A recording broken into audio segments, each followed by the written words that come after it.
Friends, welcome back to another DIY video. இன்றைக்கி நம்ம DIYல வீட்டில் எப்படி ரோஸ் டோனரும் ரோஸ் வாட்டரும் செய்கிறதுன்னு பார்க்க போகிறோம். இது நான் எப்படி செஞ்சுன்றதை வாங்க வீட்டுக்கு போய் பார்க்கலாம். டிஸ்டில்ட் ரோஸ் வாட்டர் செய்கிறதுக்கு நான் இன்றைக்கி பன்னீர் ரோஸ் எடுத்திருக்கேன். பன்னீர் ரோஸில் செஞ்சால் நமக்கு பர்ஃபெக்டான ரோஸ் வாட்டர் கிடைக்கும். அதுக்கு நமக்கு ரோஸ் பெட்டல்ஸ் தேவை. இப்போ நம்ம ரோஸ் பெட்டல்ஸ் மட்டும் எடுத்துக்கலாம்.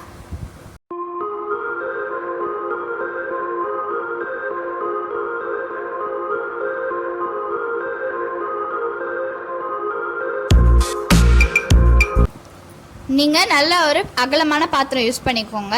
இப்போ இல்லை நம்ம ரெயின் வாட்டர் ஆட் பண்ணிக்கலாம். உங்கள்கிட்ட ரெயின் வாட்டர் இல்லைனா நீங்கள் மினரல் வாட்டர் கூட யூஸ் பண்ணிக்கலாம். நீங்கள் போர் வாட்டர் ஆட் பண்ணாதீங்க. இப்போ இதுக்குள்ளே இந்த மாதிரி ஒரு சின்ன கிண்ணம் வச்சிடலாம். அப்போ தான் வாட்டர் எவாப்ரேட் ஆகிட்டு நமக்கு இதெல்லாம் ஸ்டோர் ஆகும். இப்போ நான் ஸ்டவ்வில் வச்சுட்டேன். இதை க்ளோஸ் பண்ணி வச்சிடலாம். இப்போ இதுக்கு மேலே நான் ஒரு 5 to 6 ஐஸ் க்யூப்ஸ் சேர்த்துக்கிறேன். அப்போ தான் நமக்கு ரோஸ் வாட்டர் கிடைக்கும். இது எவாப்ரேட் ஆகிட்டு தான் நமக்கு ரோஸ் வாட்டர் கிடைக்கும். 5 to 6 ஐஸ் க்யூப் நான் வச்சுக்கிறேன். ஐஸ் க்யூப் மெல்ட் ஆகிடுச்சு. சிம்மில் நம்ம அப்படியே ஒரு 5 minutesக்கு விட்டுடலாம். 5 minutes ஆகிடுச்சு. நமக்கு எந்த அளவுக்கு ரோஸ் வாட்டர் கிடச்சிருக்குன்னு இப்போ நம்ம பார்க்கலாம். பாருங்கள், நமக்கு பியூர் ரோஸ் வாட்டர் கிடச்சிருச்சு.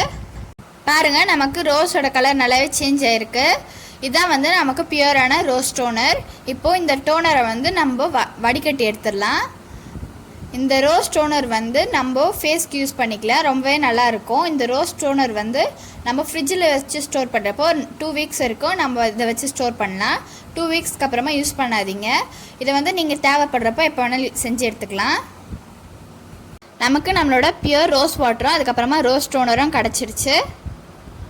இந்த டிஸ்டில்ட் வாட்டரோட யூசஸ் எல்லாம் சப்டைட்டிலில் கொடுத்துருக்கேன். சைடில் பாருங்கள். இந்த ரோஸ் வாட்டர் ரோஸ் டோனரை நீங்களும் உங்கள் வீட்டில் ட்ரை பண்ணி பாருங்கள். உங்களோட ஃபீட்பேக்கை கமெண்ட் செக்ஷனில் சொல்லிவிடுங்க. பாய்.